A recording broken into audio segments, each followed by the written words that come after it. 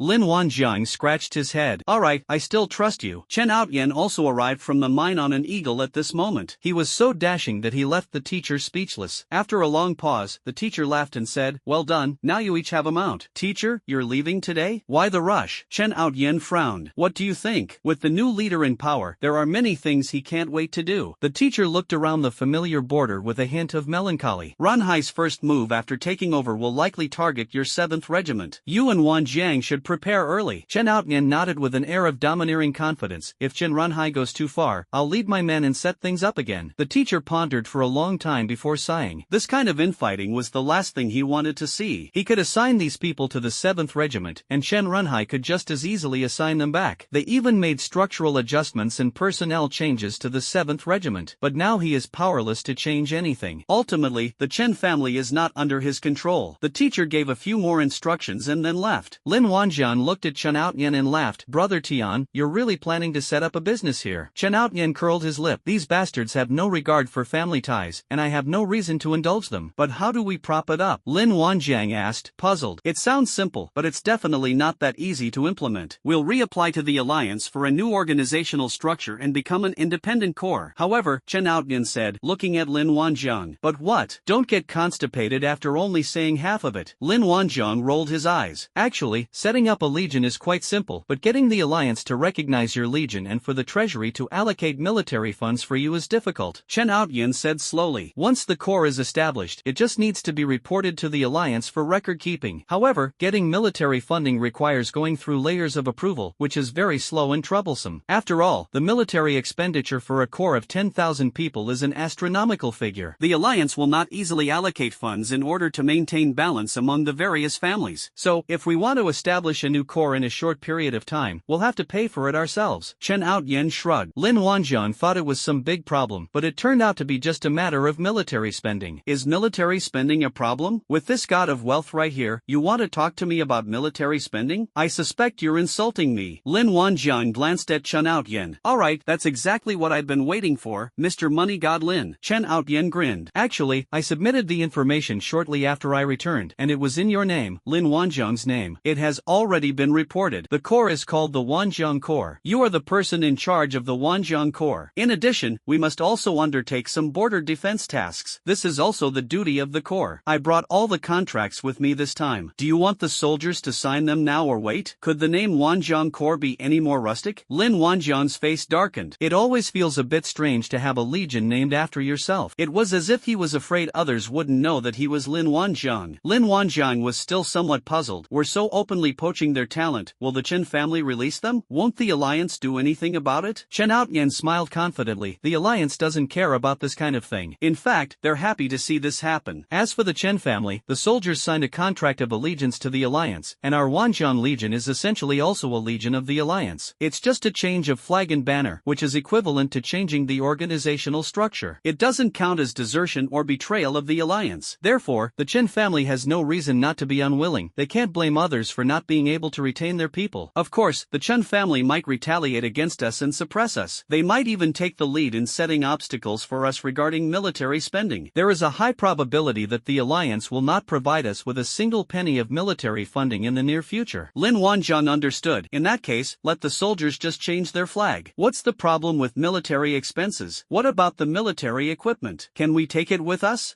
This won't do. These are all military supplies for Chen Hong's army corps." "Alright, no problem. I'll go stock up on some later. You go and talk to everyone and persuade them." Chen Outyen nodded and went to find Xiao Bo to get busy. "Are military spending and supplies such a big deal?" Lin Wanjiang went straight to the military supply point and started copying. Clothes, shoes, tents, bedding, crystal guns, crystal cannons. He copied all the military supplies. Several soldiers waited outside the door, unaware of what Lin Tuan was doing. They admired what Lin Tuan had done, so they did their best to help him. Lin Wanjiang swaggered out of the military supply depot. "Thank you. you. Take these and buy some food. As he spoke, Lin Wanjiang stuffed a bag of yuan crystals into the hands of each of the 4 soldiers, containing at least 1,000 crystals. The crowd looked at each other, wondering whether to accept the money or not. Commander Lin, this is unacceptable, a soldier said, trying to return the money. The expressions on the faces of the others began to look a little strange. Lin Wanjiang waved his hand and walked away, saying, keep it safe. The group assumed Lin Wanjiang had gone to the military supply depot to get something, but after checking the items, they found that although things were a bit messy, nothing was missing. The group became even more confused. Lin Wanjiang went up the city wall and came to a heavy crystal cannon. If it weren't for the exile space, Lin Wanjiang really wouldn't have been able to take this big guy with him. Lin Wanjiang's lips curled into a smile. Copy, banish. He looked around to make sure nothing was missed, then swaggered away. Do they need military supplies from the Alliance? They don't need them. They're all brand new. By evening, Chen Outyen and Xiao Bo had already done their ideological work with everyone. The soldiers also voluntarily signed the contract documents customized by the Wanjiang Corps. They have successfully changed their flag and banner. The soldiers didn't ask about their treatment and joined the empty shell of the Wanjiang Corps without hesitation. Lin Wanjiang is the main person in charge of the Wanjiang Production and Construction Corps, with a total of 2,580 people. All the original members of the 7th Regiment have joined. The people in the mining defense zone had already been persuaded to join Chen Outyen before he arrived. Chen Outyen was a seasoned veteran, and he handled this kind of thing in a very organized manner. The main principle is to act first and ask questions later. He's giving the guy away to Lin Wanjiang for free. If that brat dares to refuse, Chen Outyen will draw his sword. Their Wanjiang Corps defense zone is located east of the Suzhou defense zone, almost bordering the East China Sea. That area was occupied by mutated beasts. If the Wanjiang army is stationed there, the Alliance's territory can be expanded outwards, which would be a good thing for the Alliance. However, the initial pressure will definitely be considerable. This is the most difficult stage for the Corps to gain a foothold. This is why the Alliance is so lenient about the formation of legions. If you have the strength and can contribute to the Alliance, then you can form a legion. Conversely, if you lack the ability and are wiped out on the border, then you can't blame anyone else. It was you who overestimated yourselves and wanted to form a military corps. The Alliance assumes no responsibility. Anyway, the League didn't lose anything. Alliances don't offer much help to legions in the early game. Military funding and supplies will only come once you've established a firm foothold. Of course, this applies to the newly established corps. When the Legion was first established, the Alliance immediately provided financial support. It wasn't as troublesome as it is now. In the eyes of the higher-ups, the Alliance is now a picture of harmony. The border has been stable for several years now, so having one more or one less army corps doesn't have a significant impact on the Alliance. Therefore, the conditions for establishing a military corps remain relaxed, but the requirements for military funding and supplies are relatively strict. Part of the reason is that those at the roundtable meeting did not want any new forces to emerge. They certainly don't want any more chairs next to them. The various families already have enough power. Standing at the forefront of the times, capable people can take flight, but not everyone will let you fly. Those who took to the skies first have already begun to control the number of people taking to the skies through restrictions on flight operations. This is reality. The next morning, new division commander Chen Runhai arrives at the border. After handing over the responsibilities to the other party, the teacher returned to the Chen family by car. Only Lin Wanjiang and Chen Outyen, along with a small group of people, saw him off. The first thing the new division commander did upon taking office was to announce several things. The first thing, regarding the decision to change the organizational structure of the 7th Regiment, the original organizational structure of the 7th Regiment is abolished. All personnel from the 7th Regiment were reintegrated into the other 6 regiments. All officers at the company level and above were demoted by half a rank and reassigned to various regiments as deputy commanders. This means that Chen Outyen can now only be considered a deputy regimental commander. Everyone was clearly prepared for this. With a new leader taking over, such changes are perfectly normal. The other deputy regimental commanders all wore sneers. The good days for the 7th Regiment were finally over. No, there won't be a 7th Regiment anymore. So what if he's Chen Outyen? Isn't he on the same level as them now? But they're about to go up a bit. Ha ha, this is what happens when you choose the wrong side. They used to be a head taller than them, but soon they'll be a head shorter. The soldiers of the 7th Regiment reacted more calmly than anyone expected. Oomph, keep pretending. Who are you trying to impress with your composure? The deputy commander of the 5th Regiment sneered. The second thing, notification regarding Lin Wanjiang's reassignment back to the Chen family. Lin Wanjiang made many contributions to the corps, and the head of the family and the clan elders unanimously decided to transfer Lin Wanjiang back to the Chen family. We will depart immediately upon receiving this notice. Lin Wanjiang sneered. It seemed that after Principal Li's passing, the Li family had sent someone else to the Chen family. Now that Chen Jiasen knows he can replicate Yuan Jing, it's clear he's going to be placed under house arrest. That's quite a clever scheme. Chen Runhai personally led his men directly to Lin Wanjiang. Deputy Regiment Commander Lin, let's go. So rushed? Don't I need to pack my things? Lin Wanjiang said with a smile. We have everything at home. You don't need to bring anything. Let's go. Chen Runhai's face was expressionless. Oh, so anxious? Things can't be that simple, can they? Lin Wanjiang stared intently at Chen Runhai. Chen Runhai's expression froze for a moment, then returned to normal. You're overthinking it. The border is dangerous. Every extra day you stay increases the danger. This is for your own good. Really? But I heard the Li family has come looking for you. Lin Wanjiang said with a half smile. Chen Runhai froze completely. Lin Wanjiang is now revealing his hand to them. Chen Runhai's face slowly darkened. Lin Wanjiang, I don't know what you're talking about, but you have to go with them today. What if I don't leave? You have no say here. Take him away. Chen Runhai said in a deep voice. Four soldiers stepped forward and lined up on either side of Lin Wanjiang. Two of them, one in each hand, held Yuan Jing guns against Lin Wanjiang's waist.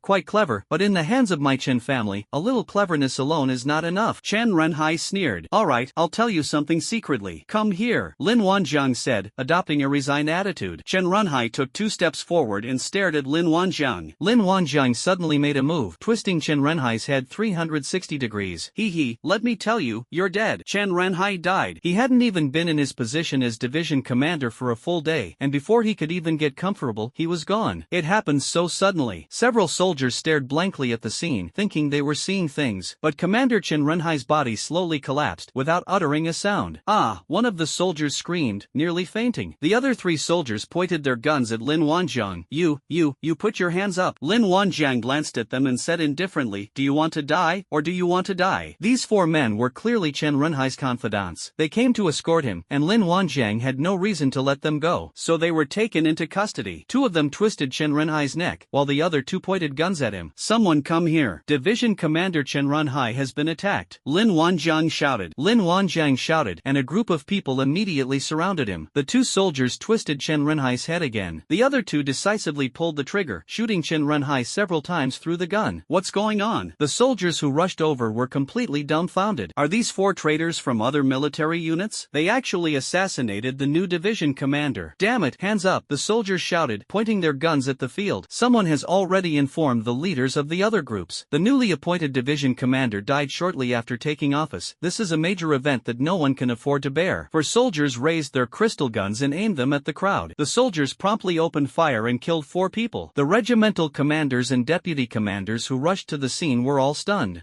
What's going on? The deputy commander of the 5th Regiment roared. The commander of the 5th Regiment has gone missing and is most likely dead. The deputy commander of the 5th Regiment is about to be promoted to the position. He had already given Chen Runhai some benefits in private, and the matter of promoting him to the position of official was already on the agenda. But Chen Runhai is dead. So the deputy commander of the 5th Regiment was very angry. The money had been spent, but the matter had not been resolved. He wished he could tear the murderer apart alive. The deputy commander of the 5th Regiment rushed over and kicked several soldiers' corpses repeatedly to vent his anger. Lin Wanjiang glanced at the other person and said indifferently, alright, the person is dead. Lin Wanjiang, tell me, how did the division commander die? The deputy commander of the 5th Regiment said through gritted teeth. You're asking me? With your attitude, I don't even want to answer you. Ask someone else. After saying that, Lin Wanjiang left. Stop right there. What kind of attitude is this? Do you think you're still the deputy regimental commander? The deputy regimental commander of the 5th Regiment shouted. Let me tell you, you're at best a battalion commander now. Show me some respect. Aren't you your superiors here? Lin Wanjiang turned around and said calmly, I forgot to inform you, but I, Lin Wanjiang, have started anew. From now on, I belong to the Wanjiang Corps. Stop bringing up the Chen family's old arguments. The deputy commander of the 5th Regiment spat. Ha, what a joke. You think you can even form a regiment? If you do, I'll eat shit while standing on my head. Young people these days are getting more and more arrogant. The 6th Regiment commander sneered. You can't fool ghosts like that. Forming an army? That's ridiculous. Lin Wanjiang directly produced the seal of the Wanjiang Corps and the documents of the alliance. No matter what you say, once the evidence is presented, even the best guards will fall silent. Sure enough, everyone was stunned when they saw what Lin Wanjiang took out. It's actually true. That brat Lin Wanjiang actually set up his own stall and started playing. This speed clearly indicates they were prepared in advance. I'm officially informing you now that we'll be on separate paths from now on, and we'll be leaving today. Lin Wanjiang smiled slightly. Lin Wanjiang looked at the deputy commander of the 5th Regiment with a mocking smile. Come and have a bite. Let me see. The deputy commander commander of the 5th Regiment remained silent, his face grim. You? Who else is there? The regimental commander heard the key words in the information. Who else? Are you brainless? The 7th Regiment has been disbanded, so who else could it be? It must be all the members of the 7th Regiment. Lin Wanjiang didn't even look at the other person. You mean you're going to take all the people from the 7th Regiment away? Impossible. The commander of the 1st Regiment immediately stepped forward. The other regimental commanders' faces also darkened upon hearing this. If Lin Wanjiang leaves with 2,580 men, Chen Hong's army will be severely weakened. A quarter of the personnel were lost in non-combat. This is terrifying. How could these high-ranking generals of the Chen family easily let Lin Wanjiang and his men go? That's impossible. This involves the interests of everyone. Lin Wanjiang looked at the group with a mocking expression. Commander Chen Runhai has already agreed. I'm informing you. If you have any questions, go ask Commander Chen Runhai personally. So you're saying there's no way to prove it now that the dead have proven it? The 2nd Regiment commander looked at Lin Wanjiang coldly. Lin Wanjiang shrugged. Interpret it however you like. I've already notified you. Hurry up and recruit people. Now that I'm a division commander in the Wanjiang Corps, you all need to show some respect when you speak. The regimental commanders looked at each other, while Lin Wanjiang had already turned and walked away. Let's go back and get everyone assembled, the deputy commander of the 5th Regiment shouted, snapping out of his daze. We absolutely cannot let Lin Wanjiang and his men leave so easily today. More than 4,000 soldiers quickly gathered at the border square. Many of the newly assembled soldiers were completely bewildered and had no idea what was going on. Lin Wanjiang could have simply led his men away quietly. However, he wanted his men to leave with honor. Let's say goodbye to their past with a formal ceremony. We were bound to run into the Chen family sooner or later. Today was just the beginning. Lin Wanjiang, leading more than 3,000 people, faced off against the Chen family from a distance. The Wanjiang Production and Construction Corps has 2,580 people, and the 5 Elements Academy has 502 people. The 5 Elements Academy's social practice has come to an end, and today we embark on our journey home. Lin Wanjiang looked at the Chen family soldiers and laughed. Brothers, the new master of the Chen family doesn't like us. The first thing he did after taking power was to target us. We are going to the border to protect the people and safeguard the border, not to be Qin Zhuan's servants. Now, I, Lin Wanjiang, have established the Wanjiang Corps and plan to go it alone. Are there any brothers who want to switch sides and join my Wanjiang Corps? Excellent benefits. If you're interested, step forward, and I, Lin Wanjiang, will take you all. Lin Wanjiang's words carried a roaring quality. Everyone in the room heard it clearly. For a moment, all the Chen family soldiers were stunned, as were the people from the 5 Elements Academy. What's going on? Why did Lin Wanjiang establish a military corps? All the students of the 5 Elements Academy knew was that the 7th Regiment had held a meeting yesterday, and they were all extremely excited. Unexpectedly, it turned out to be a change of flag and regime. The deputy commander of the 5th Regiment roared, "Nonsense! Do you even have that much funding to establish a corps? Are the soldiers supposed to starve? Brothers of the 7th Regiment, don't be fooled by Lin Wanjiang. If you turn back now, we can let bygones be bygones." The regimental commander also spoke in a deep voice. Do you know what it means to establish a regiment? This means that for the next few months, or even longer, you will not receive a single ounce of support from the alliance. You will also need to face even more dangerous mutated beasts. The risk level has increased dramatically. The last newly formed corps was completely wiped out in less than half a month. Just because Lin Wanjiang is making a fuss, you all just follow suit? Lin Wanjiang watched the group of high-ranking military officers from the Chen family chatter on, too lazy to interrupt them. When Chen soldiers saw that Lin Wanjiang had established a military corps, they were slightly tempted. However, upon hearing that the establishment of the corps was only the first step, what follows is extremely dangerous, and we have no money. These people immediately lost their minds again. So the Chen family soldiers whispered among themselves, but no one stepped forward to join Lin Wanjiang's Wanjiang army. In reality, Lin Wanjiang was just saying it for the sake of saying it. He is already very content with the support of more than 2,500 people. Chen Outyan had already said these words to everyone yesterday. These 2,500 plus people still resolutely chose to join the Wanjiang Production and Construction Corps. Choose to leave this place of trouble. They chose to face their most difficult initial stage together. This can be considered the initial team of Lin Wanjiang's Wanjiang Corps. If one day the Wanjiang Corps can completely establish itself in the alliance, the future of everyone present will be very different. Everyone believed in Lin Wanjiang and wanted to seize this opportunity, a chance for ordinary people like them to turn their lives around. Alright, stop babbling. Danger and opportunity go hand in hand. Don't act like it's safe to stay here. Lin Wanjiang shouted. With the new patriarch taking over, if we don't leave, we'll end up dying at the hands of our own people, not at the hands of the mutated beasts. Today I am officially saying goodbye to everyone. The mountains are high and the rivers are long, but we will meet again someday. The deputy commander of the 5th Regiment spoke coldly. Leave? You eat and drink the Chun family's food. How are you going to leave? What, are you saying that if we join the army, we have to be tied to the Chun family and become their dogs? The food and drink we get are earned by our brothers with their own lives. When did it become your place, a deputy commander, to whine and bark like that? The deputy commander of the 5th Regiment's hands were trembling.